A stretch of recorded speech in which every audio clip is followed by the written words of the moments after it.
조선 중기 경상도 안동부에 김진수라는 불쌍한 소년이 살고 있었습니다. 이 아이의 삶은 태어날 때부터 험난했습니다. 어머니는 진수를 낳다가 세상을 떠났고 8살이 되던 해에는 아버지마저 갑작스러운 병으로 하늘나라로 떠나버렸습니다. 부모를 모두 잃은 진수는 세상에 홀로 남겨진 외로운 아이가 되었습니다. 진수에게는 2명의 고모와 1명의 큰아버지가 있었습니다. 모두 넉넉한 살림을 꾸려가는 집안이었지만 아무도 이 어린 조카를 거두어 키우려 하지 않았습니다. 혈육의 정보다는 자신들의 이익만을 생각하는 차가운 마음들이었죠. 고모들은 우리도 자식들 키우기 바쁘다며 고개를 돌렸고 큰아버지 김대봉도 쌀 한 톨 더 먹을 입이 늘어난다며 꺼려했습니다. 마을의 덕망 높은 이장이 이 상황을 더 이상 보고만 있을 수 없었습니다. 그는 진수의 큰아버지인 김대봉을 불러다가 엄하게 말했습니다. 김대봉, 자네는 진수의 혈육이 아니겠나. 어찌 어린 조카를 이렇게 내버려 둘 수 있는가. 당장 진수를 자네 집으로 데려가서 키우도록 하게. 김대봉은 내심 달갑지 않았지만 마을 이장의 명령을 거역할 수는 없었습니다. 마을 사람들의 시선도 따가웠고 체면상 거절하기 어려웠습니다. 마지못해 진수를 자신의 집으로 데려갔습니다. 김대봉의 아내 박씨는 진수를 보자마자 얼굴을 찡그렸습니다. 이미 자신의 아들 태수를 키우느라 바쁜데 남의 자식까지 떠맡게 된 것이 못마땅했습니다. 여보, 왜 쓸데없는 짐덩어리를 집으로 데려왔어요? 우리 집 쌀이 하늘에서 떨어지는 줄 아세요? 이 녀석 먹일 생각하니 벌써 속이 터져요. 김대봉이 답했습니다. 진수가 이제 8살이니 할 수 있는 일이 많소. 공짜로 먹이지는 않을 테니 걱정 말아요. 오히려 집안일을 도와줄 수 있어서 도움이 될 겁니다. 진수에게는 태수라는 1살 위에 사촌형이 있었습니다. 진수가 집에 오기 전까지 태수는 나름대로 집안일을 도맡아 했습니다. 하지만 진수가 오자마자 모든 일을 동생에게 떠넘겨 버렸습니다. 태수는 이제 내가 맏아들이니까 더 중요한 일을 해야 한다며 핑계를 댔지만 실제로는 그냥 놀고 싶었던 것입니다. 땔감 구해오기, 돼지 먹이 주기, 물 길어오기까지 온갖 힘든 일들이 모두 진수의 몫이 되었습니다. 어린 나이임에도 불구하고 진수는 이 모든 일을 묵묵히 해냈습니다. 때로는 무거운 짐을 지고 비틀거리기도 했지만 한 번도 불평하지 않았습니다. 남의 집 살이의 서러움을 일찍부터 깨달은 것이죠. 사람이 남의 집 처마 밑에서 살려면 고개를 숙이고 살아야 한다. 진수는 이런 마음가짐으로 하루하루를 버텨나갔습니다. 불평 한마디 없이 맡은 일을 성실히 해냈고 때로는 어른들도 하기 힘든 무거운 일까지 도맡아 했습니다. 김대봉 부부도 진수가 이렇게 순종적이고 성실한 줄은 몰랐습니다. 처음에는 골칫거리라고 생각했는데 오히려 집안 살림에 큰 도움이 되었습니다. 하지만 그렇다고 해서 진수를 가족처럼 대하지는 않았습니다. 식사 때에도 태수는 따뜻한 방에서 맛있는 음식을 먹었지만 진수는 찬 부엌에서 남은 음식으로 끼니를 때웠습니다. 추운 겨울에도 태수는 두꺼운 속옷을 입었지만 진수는 얇은 옷 한 벌로 추위를 견뎌야 했습니다. 세월은 빠르게 흘러 어느덧 10년이 지났습니다. 진수는 이제 18살의 건장한 청년으로 자라났습니다. 키도 훤칠하고 어깨도 넓어져서 마을 처녀들이 슬쩍슬쩍 쳐다볼 정도로 준수한 외모를 갖게 되었습니다. 하지만 여전히 김대봉 집에서는 머슴처럼 취급받았습니다. 새벽부터 밤늦게까지 일하면서도 가족들의 차가운 시선은 변하지 않았습니다. 이웃집 할머니가 진수를 불쌍히 여겨 조언했습니다. 이 할머니는 진수가 어릴 때부터 지켜본 사람이었습니다. 진수야, 너도 이제 어엿한 청년이 되었으니 이 집을 떠나서 혼자 살아보는 게 어떻겠니? 열심히 일해서 돈을 모으고 좋은 각시도 얻어서 새로운 인생을 시작해보렴. 네가 그 집에 있어봐야 평생 종노릇이나 하고 살 거야. 그러니 이제는 너 자신을 위해 살 때가 되었어. 진수도 그런 생각을 안 해본 것은 아니었습니다. 가끔 밤에 혼자 있을 때면 내가 언제까지 이렇게 살아야 하나 하는 생각이 들곤 했습니다. 하지만 사촌형 태수가 워낙 게으른 성격이라 자신이 떠나면 집안일을 할 사람이 없었습니다. 김대봉 부부도 나이가 들어서 예전처럼 힘든 일을 할 수 없었고, 태수는 조금만 힘든 일을 시켜도 온갖 핑계를 대며 빠져나갔습니다. 그런 상황에서 차마 떠날 수가 없었던 것이죠. 진수와 태수가 모두 결혼 정년기가 되었습니다. 하지만 진수는 의지할 곳 없는 고아였기에 중매를 서는 사람이 없었습니다. 집안 배경도 없고 재산도 없으니 누가 딸을 시집 보내려 하겠습니까? 반면 태수에게는 결혼하고 싶어하는 처녀들이 줄을 서고 있었습니다. 김대봉 집안에는 넓은 논밭과 수십 마리의 소와 양이 있어서 태수와 결혼하면 평생 굶주릴 걱정이 없었기 때문입니다. 게다가 태수도 외모가 나쁘지 않았고 집안의 외아들이라는 점도 매력적이었습니다. 김대봉 부부는 특별히 욕심이 많은 사람들이었습니다. 평범한 집안과는 혼인을 맺고 싶어 하지 않았고 자신들보다 더 부유한 집안과 손을 잡으려고 애썼습니다. 우리 태수가 그냥 농부로 평생 살게 할 수는 없다며 큰 꿈을 품고 있었습니다. 그래서 태수가 4살이었을 때부터 성안의 대부자인 이원판의 딸과 약혼을 맺어두었습니다. 이원판에게는 옥분이라는 하나뿐인 딸이 있었는데 그 아이도 마침 태수와 나이가 비슷했습니다. 장차 태수가 사위로 들어가기로 약속되어 있었는데 이는 당시 부유한 집안에서 흔히 하는 일이었습니다. 아들이 없는 집에서는 사위를 들여서 대를 잇게 하는 것이 일반적이었거든요. 이원판은 성안에서 손꼽히는 큰 상인이었습니다. 비단과 곡식을 사고 파는 일을 하면서 엄청난 부를 축적했습니다. 집만 해도 99칸 대저택이었고 하인들만 수십 명을 거느리고 있었습니다. 그런 집안의 사위가 된다는 것은 김대봉에게는 꿈만 같은 일이었습니다. 이제 태수와 옥분이 모두 성인이 되었으니 김대봉은 서둘러 혼인을 성사시키고 싶었습니다. 빨리 결혼을 시켜놓아야 마음이 놓일 것 같았거든요.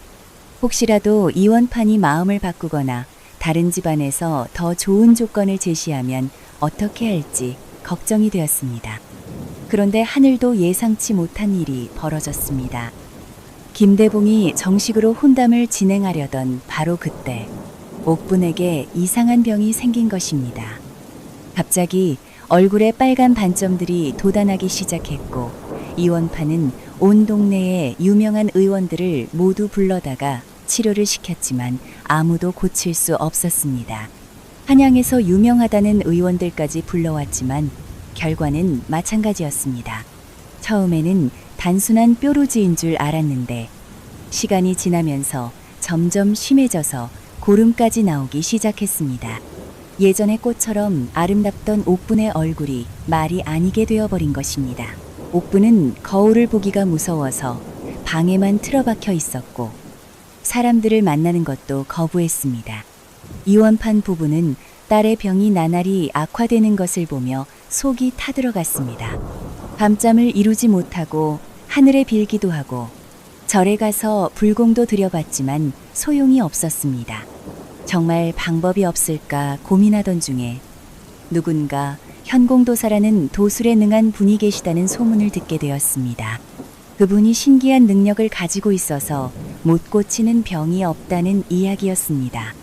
이원판은 지푸라기라도 잡는 심정으로 현공도사를 집으로 모셔왔습니다. 현공도사는 50대쯤 되어 보이는 중년 남자였는데 눈빛이 날카롭고 묘한 기운이 감돌았습니다. 그는 옥분의 맥을 짚어보더니 고개를 끄덕이며 말했습니다. 이 아가씨는 몸 안의 음기가 너무 강해서 생긴 병입니다. 양기를 보충해서 음양의 균형을 맞추면 금세 나을 것입니다. 이원판이 급하게 물었습니다. 도사님, 그럼 어떻게 하면 양기를 보충할 수 있겠습니까? 현공도사가 의미심장한 미소를 지으며 답했습니다. 간단합니다. 부부의 정을 나누는 것이 가장 확실한 방법이지요. 빨리 혼인을 치르고 신혼의 밤을 보내면 병이 나을 것입니다. 특히 처녀가 여자로 거듭나는 그 순간에 강력한 양기가 생성되어 음기를 몰아낼 수 있습니다. 이원판이 기뻐하며 말했습니다. 그렇다면 딸을 구할 수 있다는 말씀이시군요. 도사님의 말씀대로 하겠습니다. 현공도사는 품에서 작은 나무 인형을 꺼내 이원판에게 건네주었습니다. 그 인형은 정교하게 조각되어 있었고 묘한 기운이 느껴졌습니다. 제가 하는 말대로 정확히 따라하십시오. 그러면 아가씨의 병이 틀림없이 나을 것입니다. 하지만 실수라도 하면 큰일이 날 수 있으니 주의하세요. 이 인형을 신혼방 침상 밑에 놓아두고 매일 밤 향을 피우면서 제가 가르쳐 드릴 주문을 외우십시오. 현공도사는 복잡한 주문을 가르쳐 주고 한 달 후에 다시 와서 치료 경과를 살펴보겠다고 약속하고 떠났습니다. 이원판은 곧바로 김대봉의 집으로 달려가서 혼인 날짜를 정하자고 제안했습니다. 물론 딸의 병에 대해서는 한마디도 언급하지 않았습니다. 혹시라도 상대방이 혼인을 거부할까봐 걱정되었거든요. 김대봉 사돈, 이제 우리 아이들도 다 컸으니 어서 혼인을 치르는 게 좋겠습니다. 저도 나이가 들어가니 빨리 안심하고 싶고 태수도 장사일을 배워서 나중에 우리 집안을 이어받아야 하지 않겠습니까? 요즘 같은 세상에 좋은 사위 구하기가 쉽지 않은데 태수 같은 청년을 만나기 어려울 것 같습니다. 이원판 집의 엄청난 재산을 생각하니 김대봉은 마음이 들떴습니다. 언젠가는 그 모든 것이 자신의 성을 가진 손자에게 넘어올 것이라는 생각에 기분이 좋아졌습니다. 마치 벌써 그 큰 저택의 주인이 된 것 같은 기분이었습니다. 이원판 사돈 말씀이 맞습니다. 어서 좋은 날을 잡아서 혼인을 치르도록 합시다. 우리 태수도 이제 철이 들었으니 집안일을 잘 도울 것입니다. 두 집안은 곧바로 혼인 날짜를 정했습니다. 점쟁이를 불러서 좋은 날을 받아보니 보름 후가 가장 좋다고 했습니다. 태수는 곧 아름다운 옥분과 부부가 된다는 생각에 가슴이 두근거렸습니다. 친구들에게 자랑하기도 하고 신혼방에서 어떻게 행동해야 할지 상상하며 하루빨리 그날이 오기만을 손꼽아 기다렸죠. 그런데 혼인을 하루 앞둔 저녁, 태수가 울상을 하고 집에 돌아왔습니다. 평소와 달리 어깨가 축 늘어져 있었고 얼굴에는 절망감이 어려 있었습니다. 김대봉 부부가 놀라서 물었습니다. 태수야, 내일이 너의 혼인 날인데 왜 그렇게 시무룩한 얼굴을 하고 있니? 무슨 일이라도 생겼느냐? 태수가 화가 난 목소리로 대답했습니다. 이원판 집안이 정말 나쁜 사람들이에요. 옥분이 지금 얼굴이 엉망이 되었는데도 저한테 말도 안 하고 혼인을 시키려고 해요. 저는 이 혼인을 취소하고 싶어요. 속았다는 생각이 들어서 견딜 수가 없어요. 김대봉이 깜짝 놀라며 물었습니다. 그게 무슨 소리냐? 옥분이 그렇게 아름다운데 얼굴이 어떻게 되었다는 거냐? 누가 그런 거짓말을 했느냐? 혹시 너를 질투하는 놈들이 지어낸 이야기가 아니냐? 태수가 자세히 설명했습니다. 오늘 친구들과 술을 마시는데 누군가 옥분이 이상한 병에 걸려서 얼굴에 고름이 나고 있다고 하더라고요. 완전히 못생겨졌다고 하네요. 처음에는 저도 안 믿었는데 여러 사람이 똑같은 얘기를 하니까 사실인 것 같아요. 게다가 요즘 이원판 집에서 손님을 받지 않는다는 소문도 있어요. 김대봉이 진정시키려고 말했습니다. 그런 건 소문일 뿐이야. 직접 보지도 않고 어떻게 믿을 수 있겠니? 분명히 너를 질투하는 사람들이 지어낸 이야기일 거다. 이원판 같은 분이 그런 거짓말을 할 리 없어. 하지만 태수는 쉽게 마음을 바꾸지 않았습니다. 어릴 때부터 지금까지 한 번도 옥분을 직접 본 적이 없어요. 만약 정말 병에 걸렸다면 이원판 집에서 더욱 보여주지 않으려 할 거 아니에요. 혼인하고 신방에 들어가서 확인하면 그때는 이미 늦잖아요. 그럼 제 인생이 끝나는 거예요. 평생 그런 여자와 살아야 한다고 생각하니 끔찍해요. 박 씨가 끼어들어 아들을 설득하려고 했습니다. 설령 그 소문이 사실이라고 해도 어때? 옥분이 예쁘든 못생겼든 상관없어. 너만 그 집 사위가 되면 이원판의 모든 재산이 내 것이 되는 거야. 그 다음에 예쁜 첩들을 몇 명이든 들이면 되지 않겠니? 남자는 돈이 있으면 뭐든지 할 수 있단다. 박 씨는 계속해서 아들을 설득했습니다. 지금 옥분의 생김새 같은 건 중요하지 않아. 일단 혼인부터 하고 돈을 손에 넣은 다음에 생각해도 늦지 않아. 돈만 있으면 세상 모든 것을 다 가질 수 있단다. 그 큰 저택에서 주인 행세를 하면서 떵떵거리며 사는 걸 생각해봐라. 하지만 태수는 끝까지 고집을 부렸습니다. 우리 집도 충분히 부유해요. 굳이 얼굴에 고름이 나는 여자와 결혼할 필요가 없어요. 저는 이 혼인을 절대 하지 않겠어요. 다른 예쁜 여자와 결혼해서 행복하게 살고 싶어요. 김대봉이 화를 내며 말했습니다. 내일이 혼인날인데 지금 와서 취소할 수는 없다. 이원판 집에서 이미 모든 준비를 다 해놓았는데 어떻게 하겠느냐. 친척들도 다 초대했고 음식도 준비했을 텐데 말이다. 네, 어머니 말이 맞다.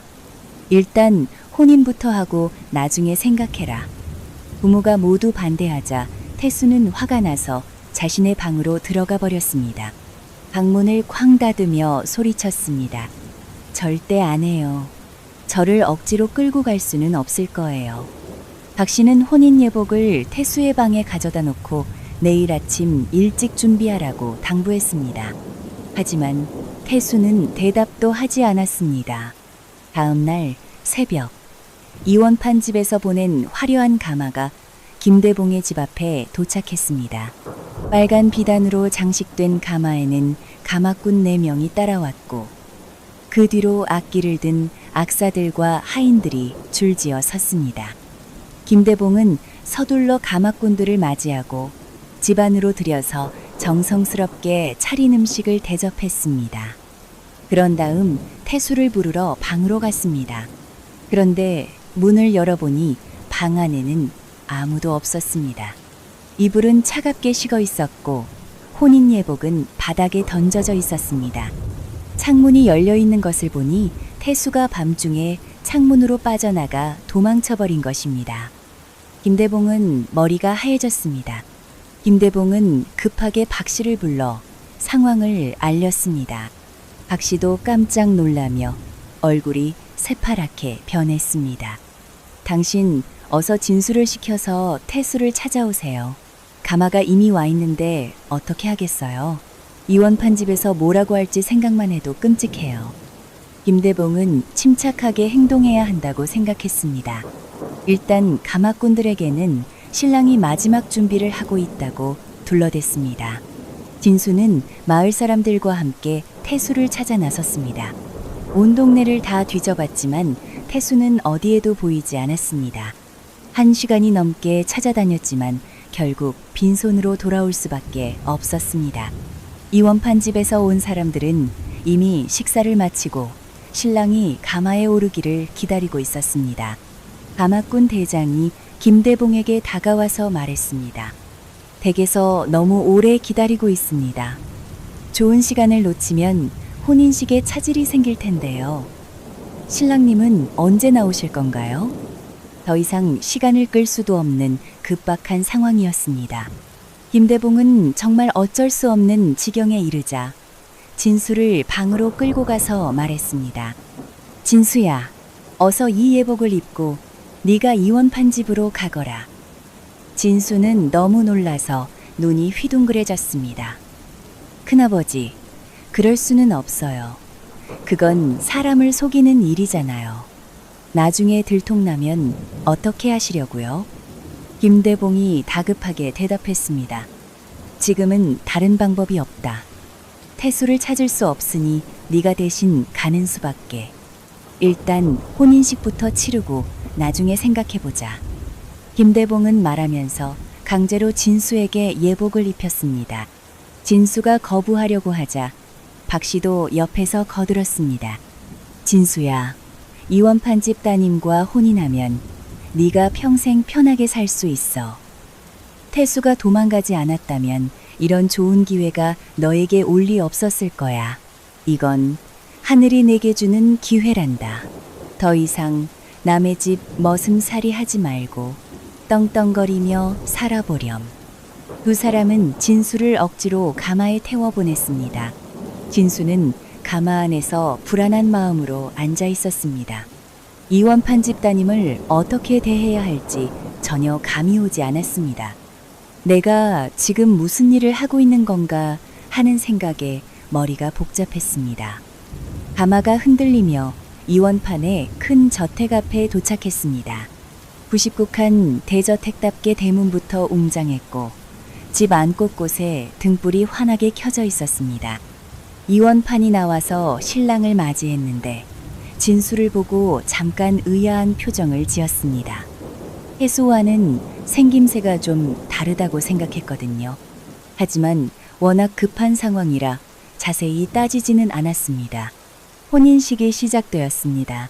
마당에는 친척들과 하인들이 모여들었고 악사들이 경쾌한 음악을 연주했습니다. 하녀들이 빨간 비단으로 얼굴을 가린 신부 옥분을 부축해서 나왔습니다. 진수와 옥분은 하늘과 땅에 절을 올리며 부부가 되는 예를 올렸습니다. 진수는 온몸이 떨렸지만 어쩔 수 없이 의식에 따라 행동했습니다. 이 모든 과정에서 진수의 마음은 계속 불안했습니다. 내가 지금 무슨 일을 하고 있는 거지? 라는 생각이 머릿속을 계속 맴돌았습니다. 하지만 이미 시작된 일이라 중간에 그만둘 수도 없었습니다. 하루 종일 마음이 공중에 떠 있는 것 같았습니다. 해가 서산으로 넘어가자 드디어 신방의 시간이 다가왔습니다. 진수는 신방에 들어가기가 무서웠지만 피할 수도 없었습니다. 하녀들이 진수를 신방으로 안내했습니다. 방 안에는 붉은 촛불이 환하게 켜져 있었고 옥부는 빨간 혼인옷을 입고 빨간 면사포를 머리에 쓴 채 방 가장자리에 단정히 앉아 있었습니다. 진수는 깊게 숨을 들이쉬고 천천히 옥분에게 다가갔습니다. 손을 뻗어 면사포를 벗겨보려고 했지만 몇 번이나 망설였습니다. 혹시 정말로 소문대로 얼굴이 망가져 있으면 어떻게 반응해야 할지 몰랐거든요. 한참을 망설이다가 마침내 용기를 내어 면사포를 벗겨냈습니다. 옥분의 얼굴을 본 순간 진수도 깜짝 놀랐습니다. 얼굴 곳곳에 빨갛게 부어오른 상처들이 있었고 일부에서는 노란 고름이 흘러나오고 있었습니다. 예전에 아름다웠을 모습을 상상할 수는 있었지만 지금은 정말 안타까운 상태였습니다. 그제서야 태수가 왜 도망쳤는지 이해할 수 있었습니다. 진수는 어떻게 말해야 할지 몰라서 한참을 머뭇거리다가 조심스럽게 입을 열었습니다. 옥분 아가씨, 저는 아가씨를 속이고 싶지 않습니다. 실은 저는 태수가 아니에요. 태수는 제 사촌형인데 어젯밤에 갑자기 사라져버렸어요. 큰아버지가 어쩔 수 없이 저를 대신 보낸 것입니다. 옥분은 잠깐 놀란 듯 했지만 곧 차분하게 대답했습니다. 저도 제 모습이 어떤지 잘 알고 있어요. 이렇게 못생긴 모습이 된 저를 보고 도망간 것도 당연하다고 생각해요. 당신이 대신 온 것도 어쩔 수 없었겠지요. 저는 당신을 원망하지 않을게요. 진수는 옥분의 말을 듣고 오히려 마음이 아팠습니다. 이렇게 슬픈 상황에서도 상대방을 이해하려는 옥분의 마음씨가 고마웠습니다. 옥분 아가씨, 이미 우리는 하늘과 땅 앞에서 부부가 되는 예를 올렸습니다. 아가씨가 저를 받아주신다면 저는 평생 아가씨를 소중히 모시겠습니다. 외모 같은 건 중요하지 않아요. 옥분이 고개를 들며 물었습니다. 정말 제가 이런 모습인데도 괜찮다는 말씀인가요? 진수가 옥분의 손을 잡으며 진심으로 말했습니다. 저는 부모도 없는 외로운 고아입니다. 아가씨가 저를 받아주신다면 그것만으로도 감사합니다. 어떻게 아가씨의 외모를 탓할 수 있겠어요. 우리 서로 의지하며 살아봅시다. 그날 밤 진수와 옥분은 진정한 부부가 되었습니다. 진수는 옥분을 정말 소중히 대했고 옥분도 진수의 따뜻한 마음에 감동했습니다. 두 사람은 서로의 상처를 어루만져주며 새로운 삶을 시작하게 되었습니다. 한편 태수는 그렇게 멀리 도망간 것이 아니었습니다. 성 안에 있는 친구 집에 숨어 있다가 진수가 대신 혼인을 치렀다는 소식을 들었습니다. 이원 판집에서도 별다른 문제 제기 없이 받아들였다는 이야기를 듣고 나서야 안심하고 집으로 돌아왔습니다. 김대봉은 아들이 돌아오자 화가 머리끝까지 치밀었습니다. 손에 있던 몽둥이를 들고 태수를 향해 휘둘렀습니다. 이 못된 녀석아, 손에 넣을 뻔한 엄청난 재산을 네가 그냥 남에게 넘겨준 셈이야. 오늘 제대로 혼내주지 않으면 안 되겠다. 박 씨가 급하게 남편을 말렸습니다. 당신 이미 일어난 일인데 태수를 때려봤자 무슨 소용이에요? 지금 중요한 건 앞으로 어떻게 할지 생각하는 거죠? 태수는 아버지의 분노를 피하면서 당당하게 말했습니다. 아버지, 이원판 집 하나가 뭐 그리 대단한가요? 저는 더 좋은 집안과 혼인을 할 수 있어요. 제 능력을 보시면 깜짝 놀라실 거예요. 김대봉이 비웃으며 답했습니다. 이원판은 이 고장에서 손꼽히는 큰 부자야. 네 할아버지가 예전에 인연을 맺지 않았다면 감히 그런 집안과 혼담이 오갔겠느냐. 네가 그런 기회를 스스로 차버렸으니 정말 한심하다. 혜수가 자신만만하게 대답했습니다. 아버지, 이원판이 부자라고 하지만 그냥 장사꾼이잖아요. 저는 벼슬아치의 딸과 결혼할 거예요. 그럼 아버지도 남들 앞에서 어깨를 펴고 다니실 수 있을 거예요. 김대봉이 깜짝 놀라며 물었습니다. 벼슬아치라니 설마 현감님 댁 이야기를 하는 것은 아니겠지. 혜수가 득의양양하게 대답했습니다. 맞아요. 현감님의 딸과 결혼할 거예요. 사실 태수는 평소 현감의 아들 박철수와 친하게 지내고 있었습니다. 둘 다 일하기 싫어하고 놀기 좋아하는 성격이라 죽이 잘 맞았습니다. 함께 술을 마시고 기생집을 드나들며 유흥을 즐기곤 했습니다. 어느 날 태수가 박철수의 집에 놀러 갔다가 그의 여동생 박소영을 보게 되었습니다. 20살의 박소영은 정말 아름다운 처녀였습니다. 하얀 피부에 큰 눈, 그리고 우아한 몸매까지 완벽했습니다. 태수는 한눈에 반해버렸지만 이원판 집과 혼약이 있어서 차마 마음을 표현하지 못했습니다. 하지만 이제 이원판 집과의 관계가 끝났으니 박소영과의 기회가 생긴 것입니다. 태수는 설렘을 감추지 못했습니다. 김대봉 부부는 아들의 이야기를 듣고 조금씩 기분이 나아졌습니다. 박 씨가 말했습니다. 그럼 네가 현감님 댁 사위가 되면 관직도 얻을 수 있겠구나. 그렇게 되면 이원판 같은 장사꾼도 우리에게 고개를 숙여야 할 거야. 김대봉도 덧붙였습니다. 그렇다면 서둘러야겠다. 박소영 같은 처녀에게는 분명 다른 구혼자들도 많을 텐데 늦으면 안 되겠어. 며칠 후 태수는 박철수와 함께 술을 마셨습니다. 술이 몇 잔 들어가자 태수는 자신의 속마음을 털어놓았습니다.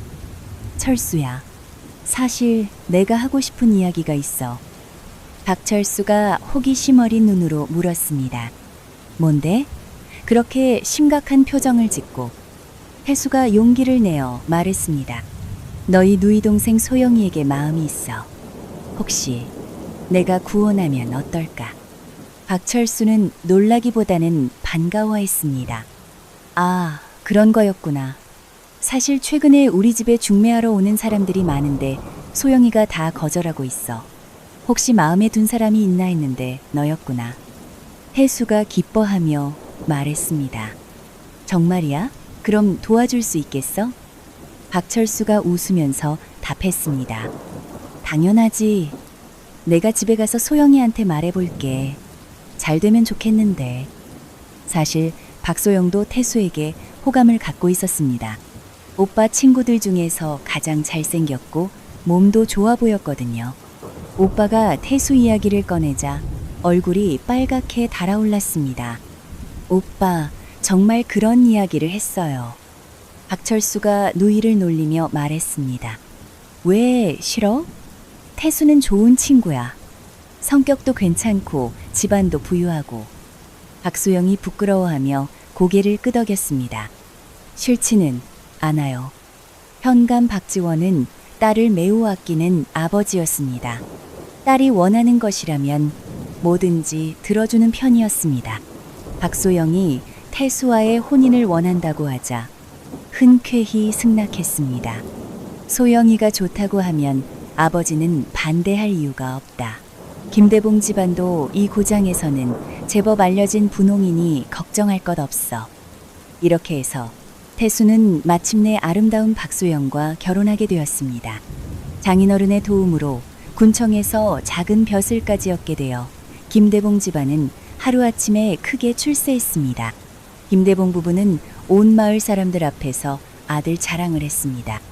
우리 태수가 얼마나 똑똑한지 몰라. 이원판 집 따위와 혼인하지 않아서 오히려 잘 된 거야. 현감님 사위가 되다니 꿈만 같아. 한편 진수와 옥부는 혼인 후 서로를 깊이 사랑하게 되었습니다.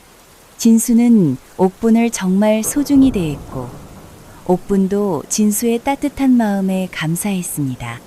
하지만 옥분의 병은 나아지지 않았습니다. 오히려 점점 더 심해져서 고름이 더 많이 나오게 되었습니다. 더 큰 문제는 진수의 몸이 점점 약해지고 있다는 것이었습니다. 처음에는 피로감 정도였는데 시간이 갈수록 기운이 빠지고 살이 빠지기 시작했습니다. 이원파는 사위의 건강이 걱정되어 여러 의원을 불러 진맥을 받게 했지만 뚜렷한 원인을 찾을 수 없었습니다. 이원파는 현공도사가 다시 와서 치료 경과를 확인해 주기를 간절히 기다렸습니다. 한 달이 지나자 약속대로 현공도사가 찾아왔습니다. 현공도사가 도착하는 날, 이원파는 일부러 진수를 시골로 보내 소장료를 받아오게 했습니다.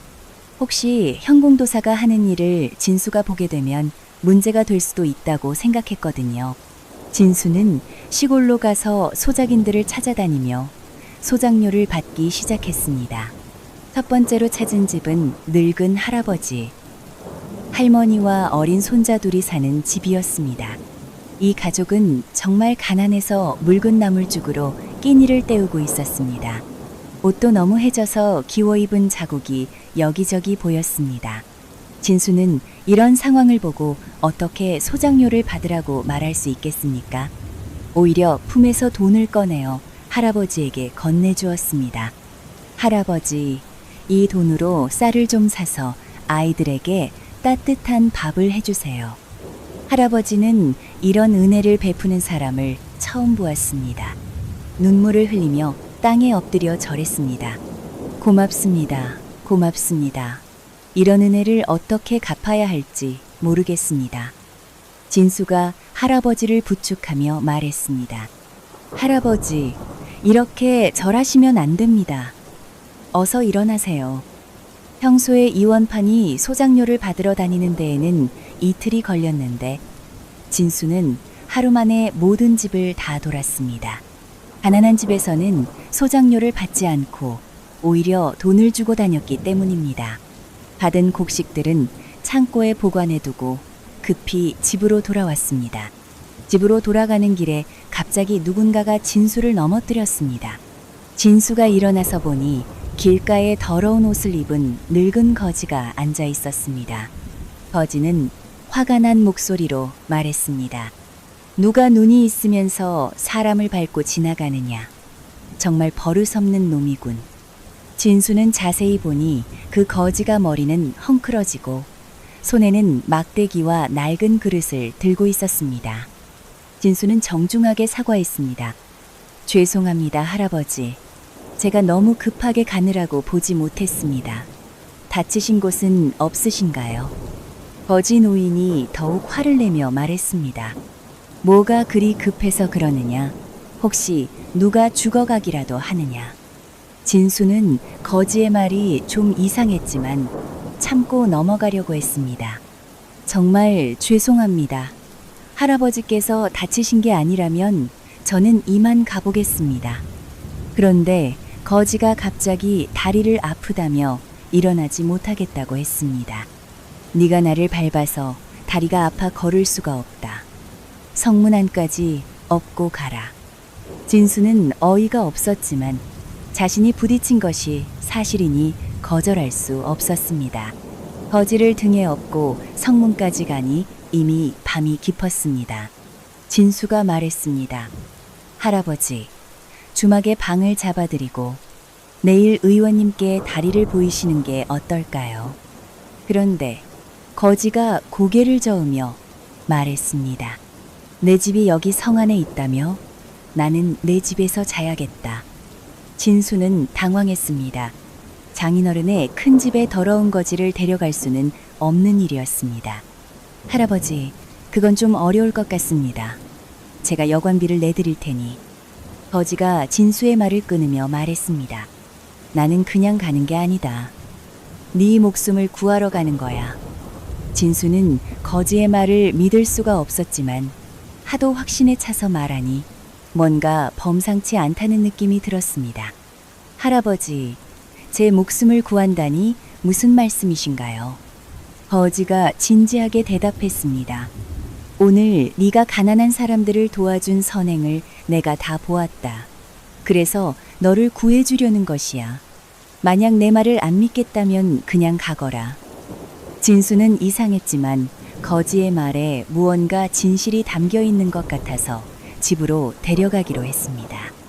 두 사람은 몰래 이원판의 집 안으로 들어갔습니다.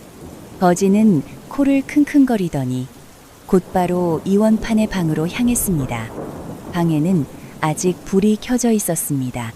거지가 문을 벌컥 열고 들어가자 안에서는 현공도사가 나무 인형을 가지고 수상한 의식을 벌이고 있었습니다. 이원판도 옆에서 지켜보고 있었습니다. 갑자기 나타난 거지와 진수를 보고 모두 깜짝 놀랐습니다. 거지는 재빨리 나무 인형을 빼앗으며 현공도사에게 소리쳤습니다. 이 나쁜 도사야. 오늘 내가 너의 정체를 밝혀주겠다. 현공도사가 화를 내며 일어섰습니다. 어디서 온 늙은이가 감히 내 일을 방해하느냐. 내 법력을 맛보고 싶으냐. 두 사람은 곧바로 싸움을 시작했습니다. 현공도사도 무술을 할 줄 알았지만 거지의 상대가 되지 않았습니다. 몇 번의 격투 끝에 현공도사는 바닥에 넘어졌습니다. 현공도사가 고개를 들며 말했습니다. 우리는 서로 상관없는 일을 하고 있었는데 왜 방해를 하느냐. 거지가 차갑게 답했습니다. 나는 세상을 떠돌며 악한 일을 하는 자들을 물리치는 것이 내 일이다. 이원판이 급하게 끼어들었습니다. 할아버지, 이 도사님은 나쁜 일을 하는 게 아니에요. 제 딸을 치료해주고 계신 거예요. 거지가 비웃으며 말했습니다. 치료해준다고? 네 딸의 병은 절대 낫지 않을 것이다. 그리고 거지는 현공도사의 사악한 계획을 모두 폭로했습니다. 현공도사는 나무 인형을 진수와 옥분의 이부자리 밑에 숨겨두고 매달 와서 진수의 생기를 빨아가고 있었던 것입니다. 그 생기로 자신의 수명을 늘리는 사악한 술법을 쓰고 있었던 거죠. 이대로 계속되면 진수는 얼마 못 가서 죽게 될 것이고 옥분의 병도 절대 낫지 않을 것이었습니다. 현공도사는 자신의 정체가 들통나자 도망치려 했지만 거지가 단숨에 제압해버렸습니다. 이원판은 거지가 고수라는 것을 깨닫고 무릎을 꿇으며 애원했습니다. 고수님, 제발 제 딸을 구해주세요. 거지는 품에서 작은 병을 꺼내어 이원판에게 주었습니다. 이 약을 딸의 얼굴에 발라주어라. 그러면 금세 나을 것이다. 옥분이 그 약을 바르자 정말로 신기하게도 얼굴의 상처들이 모두 사라지고 예전의 아름다운 모습으로 돌아왔습니다. 진수의 건강도 점차 회복되기 시작했습니다. 3년이 흘렀습니다. 어느 날 진수와 옥분이 시장에 놀러 나갔다가 길거리에서 구걸하는 남루한 사람을 보게 되었습니다. 진수는 불쌍한 마음에 돈 몇 푼을 주려고 다가갔습니다. 그런데 그 거지가 고개를 들자 진수와 옥분은 깜짝 놀랐습니다. 그 사람은 다름 아닌 태수였습니다. 태수도 진수와 아름다워진 옥분을 보고 부끄러워하며 급히 도망쳐 버렸습니다. 진수가 뒤쫓아갔지만 태수는 이미 사라진 뒤였습니다. 나중에 알아보니 놀라운 일이 벌어져 있었습니다. 현감 박지원이 탐관오리 행위로 발각되어 조정에서 관직을 박탈당하고 유배를 가게 된 것입니다. 그는 세금을 착복하고 도적들과 결탁해서 백성들을 괴롭혔다는 죄목으로 온 가족이 연루되어 처벌받았습니다. 김대봉 가족들도 현감과 친척 관계라는 이유로 연좌제에 걸려 모든 재산을 몰수당했습니다. 넓은 논밭과 가축들도 모두 관에서 가져갔고 집마저 빼앗겼습니다. 김대봉 부부는 이런 큰 충격을 받아 그 자리에서 기절했다가 그대로 세상을 떠났습니다. 태수는 하루아침에 모든 것을 잃고 길거리로 나앉게 되었습니다. 아내 박소영도 집안이 몰락하자 그도 얼마 되지 않아 세상을 떠났습니다. 진수는 이 모든 이야기를 듣고 깊은 감회에 젖었습니다. 착한 마음으로 살아온 자신은 복을 받아 행복한 삶을 살게 되었고 욕심만 부리던 태수는 결국 모든 것을 잃게 된 것입니다. 하지만 진수는 태수를 원망하지 않았습니다. 오히려 불쌍한 마음이 들어서 태수를 찾아다니며 도움을 주려고 했습니다. 하지만 태수는 부끄러움 때문에 진수를 피해 다녔습니다. 진수와 옥부는 그 후로도 서로 사랑하며 행복하게 살았습니다. 진수는 이원판의 사업을 물려받아 더욱 번창시켰고 가난한 사람들을 돕는 일도 계속했습니다. 진수의 이야기는 오랫동안 사람들에게 전해지며 착하게 살아야 한다는 가르침을 주었습니다. 옛 이모 영상을 빠르게 만나보시려면 가운데 동그라미를 클릭하여 구독을 눌러주세요. 새로운 영상이 올라오면 알림이 옵니다. 다음 동영상과 추천 영상도 재미있으니 많은 시청 바랍니다. 감사합니다.